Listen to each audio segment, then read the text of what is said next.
As promised, now we're going to talk about psychodynamic theory, a theory that was developed by Sigmund Freud and has been very important in psychiatry and psychology in forming the therapy of psychoanalysis. In other words, if somebody has a neurosis or psychosis and we want to treat them with psychotherapy, we have to base that therapy on some particular theory of personality and how it developed. So this is what Freud did. I have a picture of Freud's house in Vienna. It's now actually a museum based on Freud, and you can visit and even look at his couch. Okay, psychodynamic theory has generated little research. It has little evidence to support it, but it has been successful in developing a therapy. It's still the theory that guides much of psychological and psychiatric practice, and that practice is called psychoanalysis. And we'll talk about that a little bit more when we talk about therapy later in the course. Now, psychodynamic theory believes that we're in constant conflict between the animal instincts, the instincts we're born in that really produces needs that we have, and the demands of society. We internalize these demands of society so that the conflict is within us and it's unconscious. So Freud was one of the first people that talked about unconscious controlled behavior. And that's been a major influence of Freud on all of psychology. We've talked about implicit memory where we're unconscious that we are remembering. We have implicit attitudes, and we have unconscious thoughts. We talked about subliminal perception. So that was one of Freud's major contributions to all of psychology, that is, the emphasis on unconscious motivation.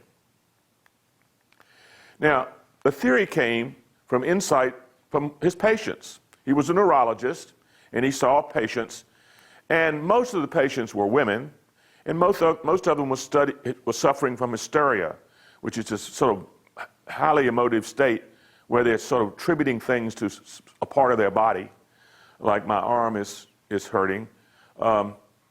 This is why feminists don't really think much of Freud, and when we talk about the stages of personality development, you'll see even more why feminists don't think much of Freud's theory.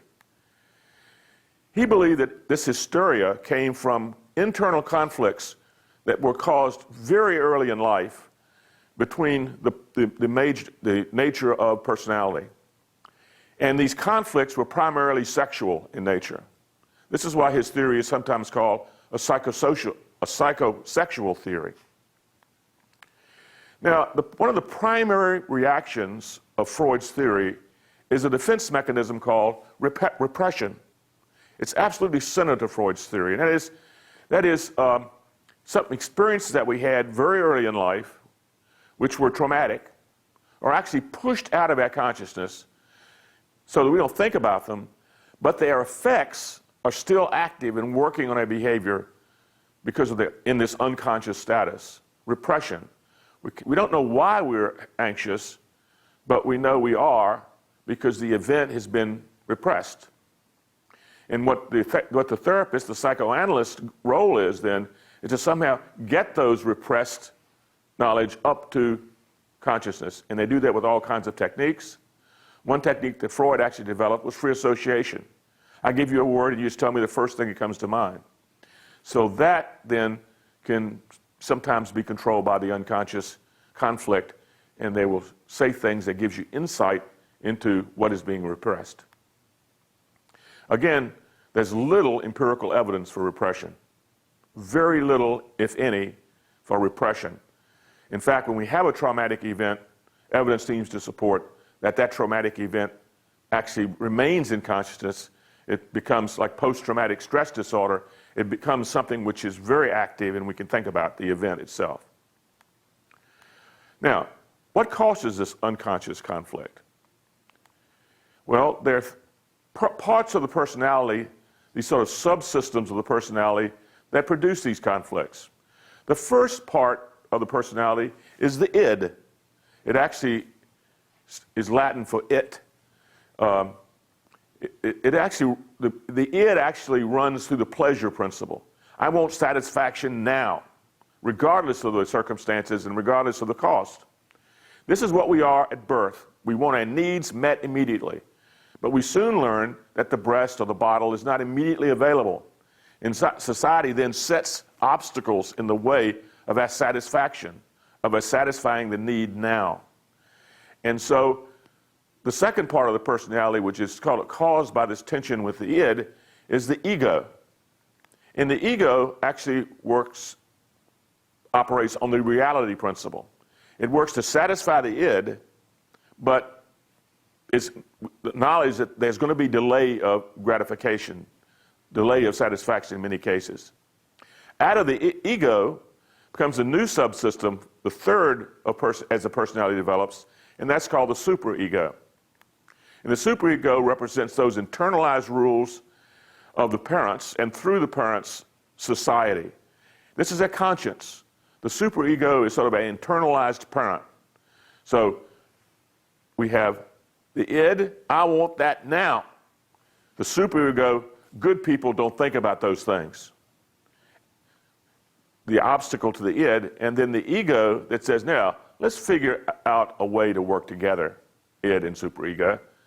And all of this is pretty much unconscious. There's the metaphor of the iceberg that's used in describing Freud's personality theory, that we have consciousness and we have unconsciousness, and most of our personality is unconscious. Most of the conflicts that really control our behavior are unconscious. The ego has a very conscious part out of the water, some of the ego below the water. The superego has some above the water, but most of it under the water. And the id is totally unconscious. So the id, the ego, and the superego, most of it unconscious. Now, how does personality develop? Well, these are the psychosexual stages that Freud promotes. In very early life, by the way. The first is the oral stage, from about 0 to 18 months. Pleasure comes from sucking or chewing. Everything is suckable. If you watch an infant between 0 and 18 months, everything immediately goes into the mouth. So the satisfaction here is oral feeding, and that's the tension between satisfying that need and not able to do it because of delayed gratification. The second stage, between 18 and 36 months, is the anal stage. And here the pleasure focuses on bowel and bladder release. And of course, the demand of society, the demand of your parents, is you control that.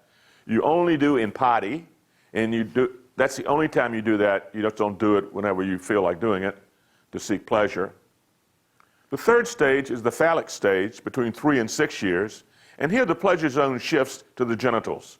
You begin to understand that the genitals will give you pleasure. And the big thing in the phallic stage, it's very controversial, is that there are these feelings that people have, sort of incestuous sexual feelings that people have when they're this young. Like, for example, boys have the Oedipus complex, which is where they have this absolute love for the mother. But of course, if you love the mother, sexual love, that's sort of what Freud would say, then you're in competition with the father. So you sort of step away from that because of fear that the father will castrate you. So it's a castration complex. And young girls have the Electra complex, which is love of the father. And in fact, they go through something called, according to Freud, penis envy. And that's another aspect of Freud's theory that feminists don't, even psychoanalysts in Freud's time didn't really like that concept. But Freud thought that was a very important conflict that occurs during the phallic stage. And then, age 6, there's really a dormant sexual feelings up until puberty. In the latency period, you really don't have feelings of attraction to particular sexual objects, and only when you reach puberty do you begin dating and doing things that because of sexual attraction, according to Freud. So, at puberty, you have the genital stage, and this is what Freud believes is sort of the matured personality. What happens with all the conflicts that have occurred before, and whether they're satisfied or not, that's the way in which personality develops. So everything happens between birth and puberty. That's personality. as opposed to other theorists that believe that there could be personality change later in life. Freud believed it really happened in this early part of childhood. So early age is important in Freud's psychodynamic theory. Okay, so the personality here is that unconscious conflict leads to anxiety, which leads to a repression or other defense mechanisms that are developed to defend yourself against these kind of conflicts. For example, there's regression, which we talked about, retreating to a more infantile psychosexual stage. For example, you might see the young boy going into the first grade, getting in the car, very anxious about going to school, going away from his mother and father, and so they start sucking their thumb again. They regression to an earlier fixated stage. That could be displacement, sort of shifting anger to a more acceptable or less threatening object or person. A boy might have a lot of conflict with his father, but his father's a big person, so they sort of become, they sort of become a bully on the playfield. And so they can express their anger and aggression on somebody who's much less likely to fight back. There's reaction formation, which is taking an attitude that's absolutely opposite to your true feelings. You might really have an attraction to a particular woman, but you say, I don't really like her, to satisfy that conflict that you have. Rejection is disguising one's own threatening impulses by attributing them to others. You know, it's your fault. Denial is refusing to believe or even perceive painful realities. There might be a mole on your face that you ignore because you don't want to think about it, and you won't seek medical analysis to see whether there's anything wrong with it or not because of that denial. And then there's a rationalization. You sort of generate some self-justifying explanation for negative behaviors. Like, well, I didn't get into that college, but I wouldn't have liked that college anyway. I need to be in a smaller school. Rationalization. Now, as I said, there are neo-Freudian theories. These are, in some cases, colleagues of Freud that really didn't buy the emphasis on sex that Freud had in his theory. They were much more social conflicts that occurred because of interactions with people rather than one's sexual feelings. They are psychodynamic theorists, but they're neo-Freudian. They accepted Freud's ideas about personality structure, the id, the ego, and the superego, about unconscious conflict and development through childhood, this early development of personality. What they rejected was the emphasis just on the sexual desires and conflicts. Like I said, they also put more emphasis on the conscious mind, even though they believed in unconscious. And as I said, the conflicts were more social than sexual. Some of those neo-Freudians, Freud's own colleague, Carl Jung, who believed that there was also this collective unconscious, that is, these sort of feelings that are based on our ancestry that invade our personality. That was pretty much rejected by the psychodynamic community, but that was one of Carl Jung's major contributions.